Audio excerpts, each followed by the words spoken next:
क्या है ma'am problem?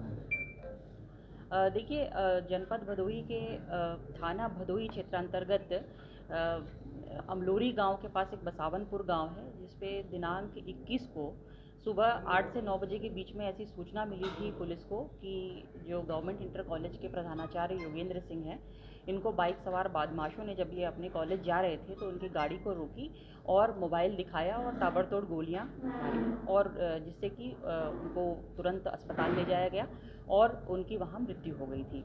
तो पुलिस के लिए बहुत बड़ी चुनौती थी, क्योंकि दिन दहाड़े ये एक हत्या हुई थी और ऐसा लग रहा था कि शूटरों द्वारा हत्या जो है करवाई गई है। अब सभी अधिकारियों ने घटनास्थल का निरीक्षण किया और एफएसएल टीम ने निरीक्षण किया। उसके बाद हम लोगों ने पोस्टमार्टम, बॉडी को कब्जे में लेकर के पोस्टमार्टम कराया। उसके बाद 5 टीमें बनाई गई और टीम अपना काम कर रही थी, जैसे कि सीसीटीवी कैमरों को खंगाला गया और यहाँ से लेकर के 76 किलोमीटर दूर तक सीसीटीवी को खंगाला गया।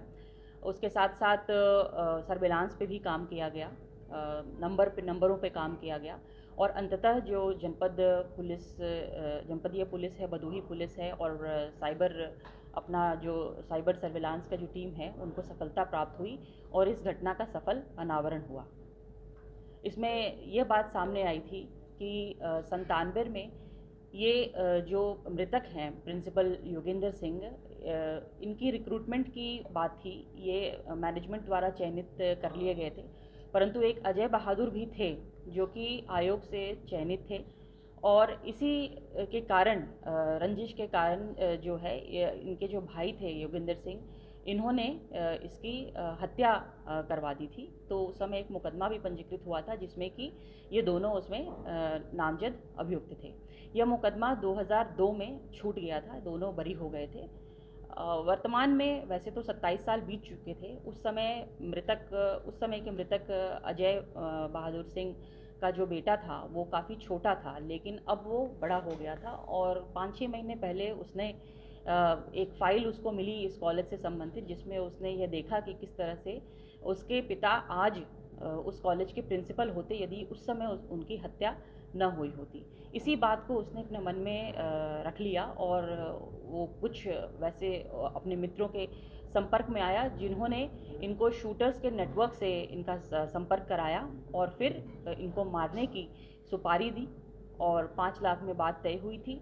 1 महीने पहले भी ये आकर के इनकी जो टीम थी शूटर्स की, इन्होंने रेकी की थी और तब इन्होंने फाइनली अंततः जाकर के जो है घटना को अंजाम दिया और हत्या जैसे जघन्य अपराध दिन दहाड़े को कारित किया।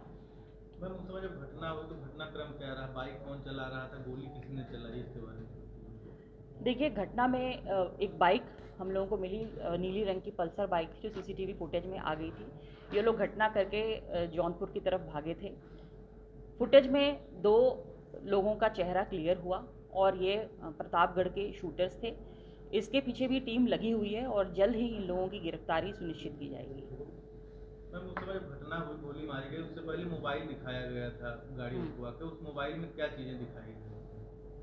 नहीं, ये तो देखिए क्लियर नहीं है कि उस मोबाइल में क्या दिखाया गया था, लेकिन इतना ज़रूर है कि गोलियां मारी गई थी। लगभग पाँच हम लोग खोखे घटनास्थल से बरामद हुए थे और पोस्टमार्टम के बाद ये पता चला कि 3 गोलियां उनके शरीर पे लगी थी, जिससे कि उनकी मृत्यु हो गई थी। किस हथियार से गोली चलाई गई? वैसे तो हमें 32 बोर का पिस्टल से हत्या कारित की गई है और अभी पुलिस इसकी जांच कर रही है। इसमें वेपन की बरामदगी और जो मेन शूटर है इसकी गिरफ्तारी शीघ्र ही पुलिस द्वारा की जाएगी और इनको भदोही पुलिस की टीम शीघ्र ही गिरफ्तार करेगी और जो भी संभव आवश्यक कार्रवाई है वो किया जाएगा। गैंगस्टर एक्ट में इनको बंद किया जाएगा और इनके विरुद्ध जो है कठोर से कठोर कार्रवाई सुनिश्चित की जाएगी, ताकि जनता में एक सुरक्षा का भाव हो और इस तरह के अपराधियों को एक मैसेज जाए कि अगर वो ये घटना करेंगे भदोही में या यूपी में, इस तरह की घटना वो करेंगे तो पुलिस जो है उनको छोड़ेगी नहीं। मैम, इन लोगों की पहचान कैसे हुई थी? ये लोग किस गाड़ी से थे? इनका भी तो आया हो तो फुटेज होगा। ये जो दोनों लोग पकड़े गए हैं, ये कैसे पकड़े गए? देखिए, एक तो हम लोगों को लीड ही थी कि 97 की जो हत्या हुई थी उसके बदले में ये घटना कारित की जा सकती है। उसके बाद हम लोगों को सर्विलांस की मदद से कोई एक नंबर मिला था जो नंबर 19 तारीख को कॉलेज के आसपास था। उस नंबर को जब हम लोगों ने डेवलप किया तो उस नंबर से ये पता चला कि वो सिम किसी और का था। फिर उसको जब पुलिस ने उठाया तो उससे पता चला कि किसी और ने ये घटना की प्लानिंग की थी। उसको जब उठाया तो फिर उसने सारी बात बता दी। तो एक तो लाइन हमें क्लियर ही थी और साथ ही साथ एक के बाद जो है कड़ियाँ जुड़ती चली गई और हम लोगों को इस तरह के इनपुट्स मिलते चले गए जिसने पुख्ता कर दिया कि घटना इसी ने करवाई। साथ ही साथ जो स्विफ्ट डिज़ायर से जो रेकी की गई है वो अपने जनपद भदोही में कुछ चौराहों पे मिली भी है।